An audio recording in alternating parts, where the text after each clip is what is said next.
میرا سوال آپ سے یہ ہے کہ بہت ایکٹیو ہیں آپ سوشل میڈیا پہ اور نوجوانوں کے ٹرینڈ سے بھی آپ اچھے خاصے واقف ہیں. آج کے دور میں جسے ہم جینزیز کا دور کہتے ہیں، ملینینز کا دور کہتے ہیں، آپ کو کیسے سوچ لیا آپ نے کہ میں ایک نئی پارٹی اس مشکل وقت میں لانچ کروں گا جب پولرائزیشن بہت زیادہ ہے، ڈویژن بہت زیادہ ہے سوچ کی؟ دیکھیے، ایک تو میں ہمیشہ سے اس بات کا قائل ہوں کہ زندگی میں مشکل کام ہی کرنا چاہیے اور چیلنجنگ کام ہی کرنے کی ٹھاننی چاہیے. آسان کام تو سب کر لیتے ہیں. تو مجھے لگتا ہے کہ جو چیلنجنگ چیز ہو، جو مشکل کام ہو، اسی کو کرنے کا بیڑا اٹھانا چاہیے. اور مجھے یہ لگتا ہے کہ اس وقت پاکستان میں بہت ضرورت ہے. لوگ شاید اسے آج کے پرسپیکٹو میں دیکھ رہے ہیں، ابھی کے پرسپیکٹو میں دیکھ رہے ہیں کہ شاید آج یا کل جو ہے نا وہ لوگ جو تنقید کر رہے ہیں یا جو لوگوں کا نقطہ نظر ہے، آپ ذرا آنے والے چند ہفتوں، چند مہینوں یا چند سالوں کی بنیاد پر دیکھیں تو آپ کو پاکستان میں ایک نئی سیاسی پارٹی یا سیاسی قوت کی ضرورت محسوس ہوتی ہوئی دکھائی دے گی.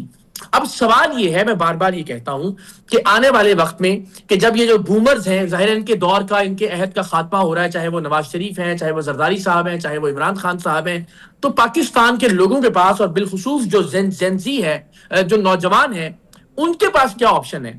ان کے پاس یا تو یہ آپشن ہے کہ وہ زرداری خاندان اور نواز شریف خاندان کے بیٹے اور بیٹیوں کی غلامی کریں اور ان کے بچے جو ہیں وہ ان کے بچوں کی تاحیات غلامی میں رہیں، ان کے پوتے پوتیاں ان کے پوتے پوتیوں کی غلامی کریں. تو اس کے علاوہ بہتر یہ ہے کہ دنیا بھر میں جہاں جہاں پولیٹیکل پارٹیز کام کرتی ہیں، جہاں جہاں جمہوریت ہے، وہاں سیاسی جماعت ایک ادارہ ہوتی ہے جو کسی آدمی کی ملکیت نہیں ہوتا، جو کسی خاندان کی ملکیت نہیں ہوتا، اور وہ ادارہ لوگوں کی ملکیت ہوتا ہے. اس میں لوگ الیکشن کے ذریعے، انٹرنل الیکشن کے ذریعے، مشاورت کے ذریعے، جمہوریت اور میرٹ کے ذریعے اپنے لیڈرز کو ایک مخصوص مدت کے لیے منتخب کرتے ہیں.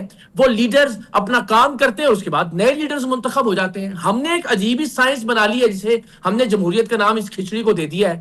اس میں نہ تو ملٹری ڈکٹیٹرز کی طرف سے جمہوریت ہے، نہ بدقسمتی سے سیاسی ڈکٹیٹرز کی طرف سے کوئی جمہوریت ہے.